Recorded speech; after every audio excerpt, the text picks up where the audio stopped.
Hello दोस्त, मेरे channel में आपको स्वागत है।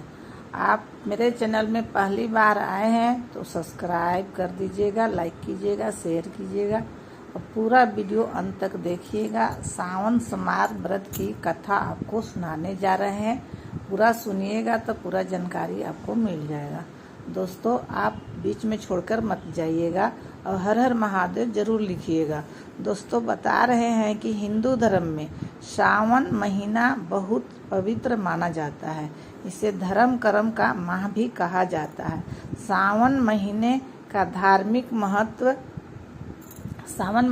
धार्मिक महत्व काफी ज्यादा है।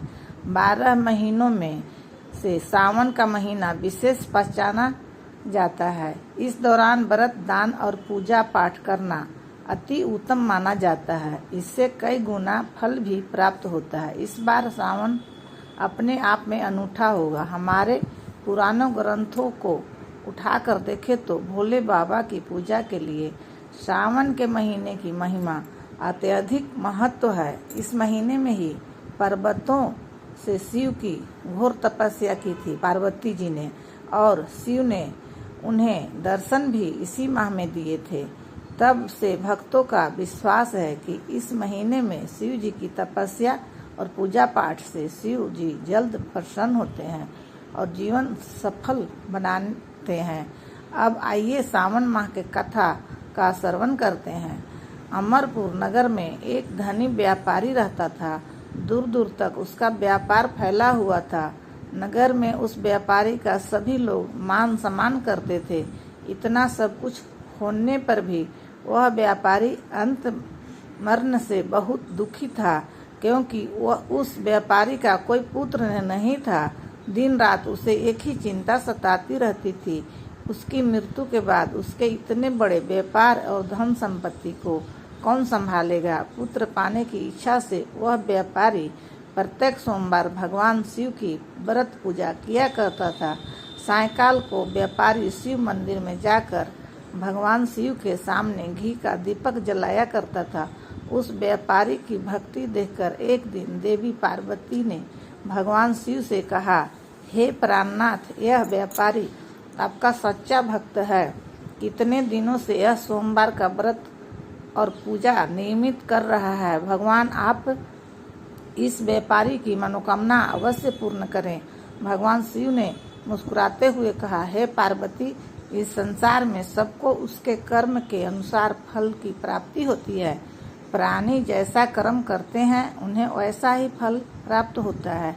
इसके बावजूद पार्वती जी ने नहीं मानी। उन्होंने आग्रह करते हुए कहा, नहीं प्राणनाथ, आपको इस व्यापारी की इच्छा पूरी करनी ही पड़ेगी। यह आपका अन्य भक्त है। प्रत्येक सोमवार आपका विधिवत व्रत रखता है और पूजा अर्चना के बाद आपको भोग लगाकर एक समय भोजन ग्रहण करता है। आपको इसे पुत्र प्राप्ति का वरदान देना ही होगा। पार्वती का इतना आग्रह देखकर भगवान शिव ने कहा, तुम्हारे आग्रह पर मैं इस व्यापारी को पुत्र प्राप्ति का वरदान देता हूँ, लेकिन इसका पुत्र 16 वर्ष से अधिक जीवित नहीं रहेगा। उसी रात भगवान शिव ने स्वप्न में उस व्यापारी को दर्शन देकर उसे पुत्र प्राप्ति का वरदान दिया और उसके पुत्र के 16 वर्ष तक जीवित रहने की बात भी बताई। भगवान के वरदान से व्यापारी को खुशी तो हुई, लेकिन पुत्र की अल्पायु की चिंता ने उसे खुशी को नष्ट कर दिया। व्यापारी पहले की तरह सोमवार का विधिवत व्रत करता रहा। कुछ महीनों पश्चात उसके घर अति सुंदर पुत्र उत्पन्न हुआ। पुत्र जन्म से व्यापारी के घर में खुशियां भर गई। बहुत धूमधाम से पुत्र जन्म का समारोह मनाया गया। व्यापारी को पुत्र जन्म की अधिक खुशी नहीं हुई, क्योंकि उसे पुत्र की अल्प आयु के रहस्य का पता था। यह रहस्य घर में किसी को नहीं मालूम था। विद्वान ब्राह्मणों ने उस पुत्र का नाम अमर रखा। जब अमर 12 वर्ष का हुआ तो शिक्षा के लिए उसे वाराणसी भेजने का निश्चय हुआ। व्यापारी ने अमर के मामा के दीपचंद को बुलाया और कहा कि अमर शिक्षा प्राप्त करने के लिए वाराणसी छोड़ आओ। अमर अपने मामा के साथ शिक्षा प्राप्त करने के लिए चल दिया। रास्ते में जहाँ भी अमर और दीपचंद रात्रि विश्राम के लिए ठहरते वहीं जग करते और ब्राह्मणों को भोजन कराते थे। लंबी यात्रा के बाद अमर और दीपचंद एक नगर में पहुँचे। उस नगर के राजा की कन्या का विवाह खुशी से हुए। पूरे नगर में सजाया गया था। निश्चित समय पर बारात आ गई, लेकिन वर का पिता अपने बेटे के एक आंख से काने होने के कारण बहुत चिंतित था। उसे इस बात का भय सता रहा था कि राजा को इस बात का पता चलेगा तो कहीं वह विवाह से इनकार न कर देगा, इससे उसकी बदनामी होगी। वर के पिता ने अमर को देखा तो उसके मस्तिष्क में एक विचार आया। उसने सोचा, क्यों न इस लड़के को दूल्हा बनाकर राजकुमारी से विवाह करा दूं। विवाह के बाद इसको धन देकर विदा कर दूंगा और राजकुमारी को अपने नगर में ले जाऊंगा। वर के पिता ने इसी संबंध में अमर और दीपचंद से बात की। दीपचंद ने धन मिलने के लालच में वर के पिता की बात स्वीकार कर ली। अमर को दूल्हे के वस्त्र पहनाकर राजकुमारी चंद्रिका से विवाह करा दिया। राजा ने बहुत सा धन देकर राजकुमारी को विदा किया। अमर जब लौट रहा था तो सच नहीं छिपा सका और उसने राजकुमारी की ओढ़नी पर लिख दिया, राजकुमारी चंद्रिका, तुम्हारी विवाह तो मेरे साथ हुआ था। मैं तो वाराणसी में शिक्षा प्राप्त करने जा रहा हूँ। अब तुम्हें जिस नवयुवक की पत्नी बनना पड़ेगा वह एक आंख से काना है।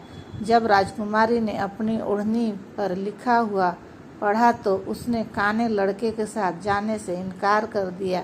राजा ने सब बातें जानकर राजकुमारी को महल में रख लिया। उधर अमर अपने मामा दीपचंद के साथ वाराणसी पहुंच गया। अमर ने गुरुकुल में पढ़ना शुरू कर दिया। जब अमर की आयु 16 वर्ष पूरी हुई तो उसने एक यज्ञ किया। यज्ञ की समाप्ति पर ब्राह्मणों को भोजन कराया और खूब अन्न वस्त्र दान किए। रात को अमर अपने शयन कक्ष में सो गया। शिव के वरदान के अनुसार शयन व्यवस्था में ही अमर को प्राण पखेरु उड़ गए। सूर्योदय पर मामा अमर को मृत देखकर रोने पीटने लगा। आसपास के लोग भी एकत्रित होकर दुख प्रकट करने लगे। मामा के रोने विलाप करने के स्वर समीप से गुजरते हुए भगवान शिव और माता पार्वती ने भी सुने। पार्वती जी ने भगवान से कहा, प्राणनाथ, मुझसे इसके रोने का स्वर सहन नहीं हो रहा है। आप इस व्यक्ति के कष्ट अवश्य दूर करेंगे। भगवान शिव ने पार्वती जी के साथ रूप में समीप आकर अमर को देखा तो पार्वती जी से बोले, पार्वती, यह तो उसी व्यापारी का पुत्र है। मैंने इसे 16 वर्ष की आयु का वरदान दिया था। इसकी आयु तो पूरी हो गई है। पार्वती जी ने फिर भगवान शिव से निवेदन किया, हे प्राणनाथ, आप इस लड़के को जीवित करें, नहीं तो इसके माता पिता पुत्र की मृत्यु के कारण रो रो कर अपने प्राणों को त्याग कर देंगे। इस लड़के का पिता तो आपका परम भक्त है, परसों से सोमवार का व्रत करते हुए आपको भोग रहा है। पार्वती के आग्रह करने पर भगवान शिव ने उस लड़के को जीवित होने का वरदान दिया और कुछ ही पल में वह जीवित होकर उठ बैठा। शिक्षा समाप्त करके अमर मामा के साथ अपने नगर की ओर चल दिया। दोनों चलते हुए उसी नगर में पहुँचे जहाँ अमर का विवाह हुआ था। उस नगर में भी अमर ने यज्ञ का आयोजन किया। समीप में गुजरते हुए नगर के राजा ने यज्ञ का आयोजन देखा। राजा ने अमर को तुरंत पहचान लिया।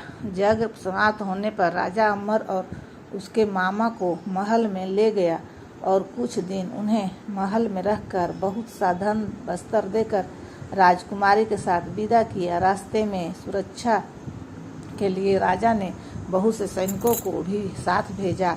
दीपचंद ने नगर में पहुंचते ही एक दूत को घर भेजकर अपने आगमन की सूचना भेजी। अपने बेटे की अमरजीत वापस लौटते की सूचना व्यापारी बहुत प्रसन्न हुआ। व्यापारी ने अपनी पत्नी के साथ स्वयं को एक कमरे में बंद कर रखा था। भूखे प्यासे रहकर व्यापारी उसकी पत्नी बेटे की प्रतीक्षा कर रहे थे। उन्होंने प्रतिज्ञा कर रखी थी कि यदि उन्हें अपने बेटे की मृत्यु का समाचार मिला तो दोनों अपने प्राण त्याग देंगे। व्यापारी अपनी पत्नी और मित्रों के साथ नगर में के द्वार पर पहुंचा। अपने बेटे को विवाह का समाचार सुनकर पुत्र वधू राजकुमारी चंद्रिका को देखकर उसकी खुशी का ठिकाना न रहा। उसी रात भगवान शिव ने व्यापारी के स्वप्न में आकर कहा, हे श्रेष्ठी, मैंने तेरे सोमवार के व्रत करने और व्रत कथा सुनने से प्रसन्न होकर तेरे पुत्र को लंबी आयु वरदान दिए हैं। व्यापारी बहुत प्रसन्न हुआ। सोमवार का व्रत करने से व्यापारी के घर में खुशियां लौट आई। शास्त्रों के लिखा गया है, स्त्री पुरुष सोमवार का विधिवत व्रत करते हैं, व्रत कथा सुनते हैं, उनकी सभी इच्छाएं पूरी होती है। ऐसे ही वीडियो के लिए हमारे चैनल को सब्सक्राइब करें, लाइक करें और शेयर करें। हर हर महादेव जरूर लिखिएगा कमेंट बॉक्स में।